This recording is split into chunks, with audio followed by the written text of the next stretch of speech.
Guy specializes in happy hour, but he doesn't have a card. And now readily and quickly blames the government, and blames his company, and blames policy, and blames the pay scale. When if he only knew, if he joined the 3%. Here's my advice to you today. Walk away from the 97%. Don't talk like they talk. Don't act like they act. Don't go where they go. Don't specialize in what they specialize in. Throw away the blame lists they cling to. Start you a new life. You say, well, is it as simple as getting a library card and join the 3%? And the answer is, of course. Of course. That's how easy this stuff is. This is so easy. It's so simple. It's not complex. You don't need a 2,000-year-old guru. You don't need multi-track affirmations. I'm telling you, don't. Affirmation without discipline is the beginning of delusion. Don't let somebody sweep you into some contrary way to nature itself says, unless you labor the miracle of the seed and the soil and the seasons and God and all the other stuff that's available, sunshine and rain, that's not available to you by affirmation. It is only available to you by labor. Let's teach our kids the simple ways to transform their health, number 1. Their economics, number 2. Their ability to communicate, number 3. Their life and treasure and lifestyle, number 4. Spirituality, number 5. And the list goes on and on. Let's not leave out any of the least of disciplines that encourage us to do the next one, to do the next one, to do the next one. First thing you know, this whole scenario for you is spinning up instead of out of control on the negative side. This is all you got to do.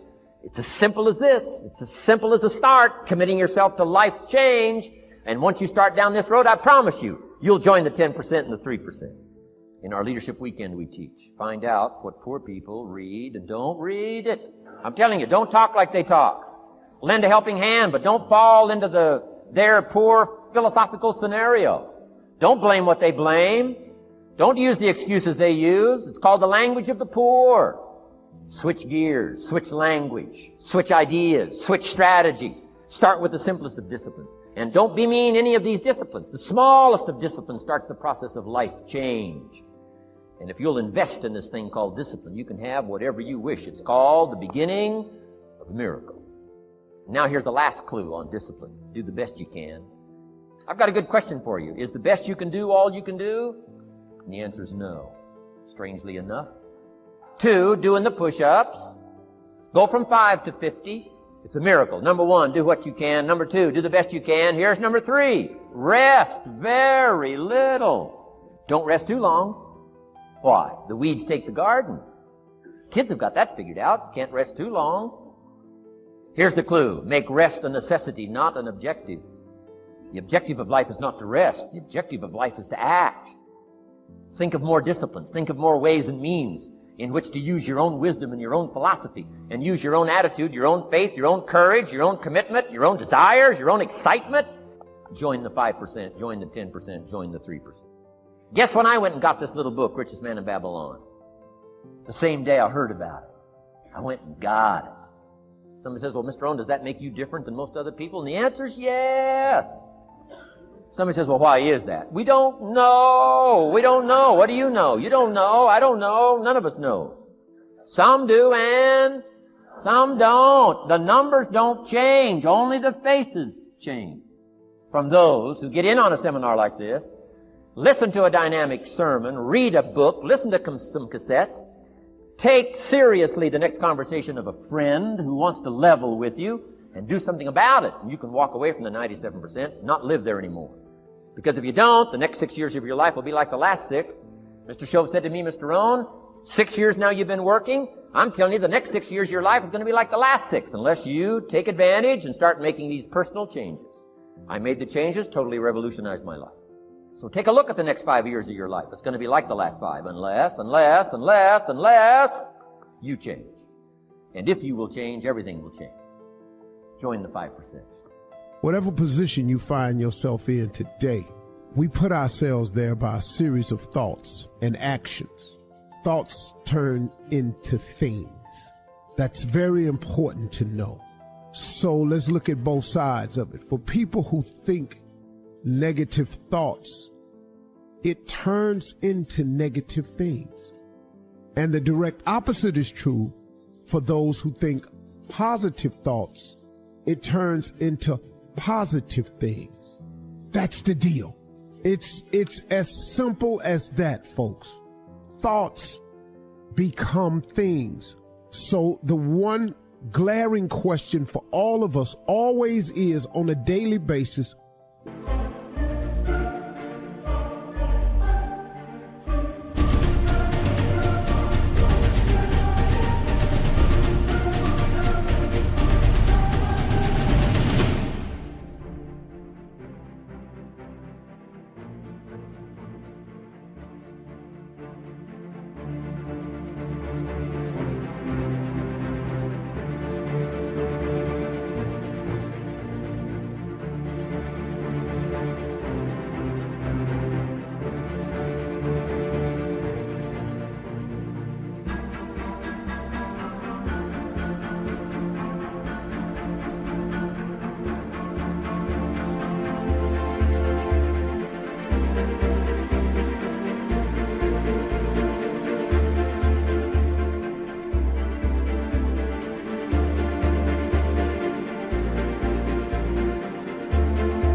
what are you thinking? What are your thoughts? What are you thinking? What are your thoughts? Because this is a fact of life.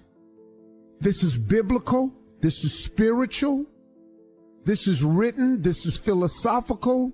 This is the law of the universe. This is just the way it is. Now, and here the cold part, folks. It don't matter if you believe me or not. It does not matter if you have never been explained this or not. And it does not matter if you think it works in your life or not. It don't matter. Listen to me. It is the way it is. It's just whatever. It's the law of the universe. You call whatever you want to call. However you got to dress this thing up, because this all it is.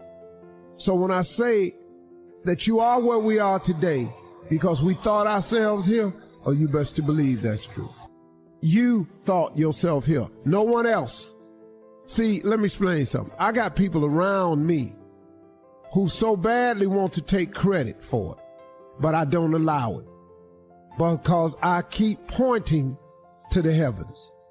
By grace and mercy, by blessings from God, my life is because God has seen it to be so. Oh, but I got plenty of people around me who want credit for it and want you to not give credit to God and give it to them. I got that. But it's okay. It's so clear to me what my father was saying to me, man. I get it as I get older and older. People come into your life for seasons, and I guess that's the same thing. You know, they season up, they gone. What?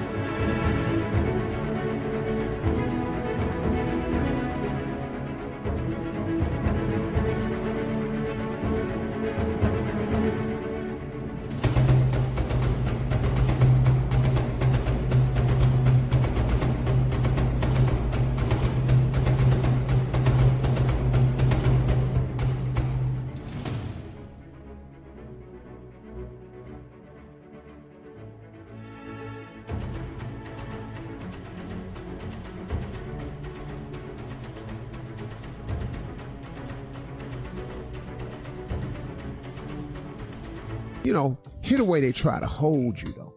Oh, you gonna forget where you come from? Oh, you ain't gonna keep it real no more? I don't wanna go back where I come from. I don't wanna keep it that real no more. It was real enough for me living in a car. I had enough of that real. Now I don't keep it real. I wanna go keep it dreamy.